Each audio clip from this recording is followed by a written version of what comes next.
আসসালামু আলাইকুম দর্শক, আমি গত ২৯ তারিখে কক্সবাজারের উদ্দেশ্যে রওনা হয়ে আমাদের অফিস থেকে নিয়ে যাই। তো সেখানে আমার বাচ্চাকে নিয়ে যাওয়ার মতো কোনো অবস্থা ছিল না, পরিবেশ আসলে অফিস সেটা। কিন্তু আমার ছেলে আমাকে বলে বারবার ফোন করে যে সাগরে তো আমার নিয়ে গেলে না কক্সবাজারে, তোমরা তো গোসল করলে, আমি তো গোসল করবো কী করে, আমার জন্যে কক্সবাজারের সমুদ্রের পানি নিয়ে আসবা। তো আমি সেই হোটেল থেকে 2টা ঢম ম্যানেজ করি, সংগ্রহ করে সে সমুদ্রে যাই, কক্সবাজারের সমুদ্র সৈকতের থেকে পানি নিয়ে আমার এই ছোটো ছেলের গোসল করার জন্য। তো আমি কাল রাত প্রায় 10টা 10 মিনিটের দিকে পৌঁছেছি। ওই পানির অপেক্ষায় আমার ছেলে বাজারে অপেক্ষা করে।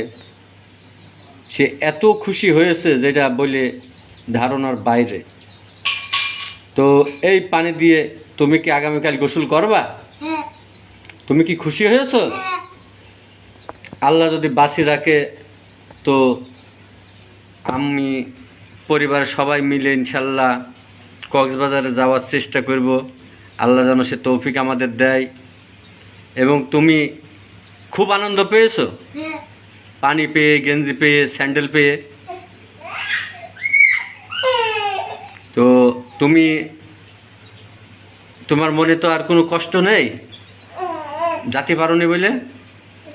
তো ঠিক আছে, তুমি অবশ্যই খুশি থাকবা, ভালো হবা, বড় হও ইনশাল্লাহ। আমি তা যদি না পারি, তোমরা নিজে নিজে যেন কক্সবাজার ঘুরে আসতে পারো, আমি পিতা হয়ে সেই দোয়াই করি তোমাদের জন্যে। আসসালামু আলাইকুম দর্শক, আমি এখানে শেষ করছি। আমার এই কক্সবাজার থেকে টেনে নিয়ে আসা পানি পেয়ে আমার সন্তান যে এত খুশি হয়েছে যা আমি হয়তো আপনাদেরকে বলে বোঝাতে পারবো না।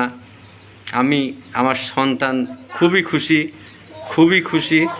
আল্লাহ তাআলা যেন তার খুশি পূরণ করে। সবাইকে সালাম জানিয়ে শেষ করছি। আসসালামু আলাইকুম।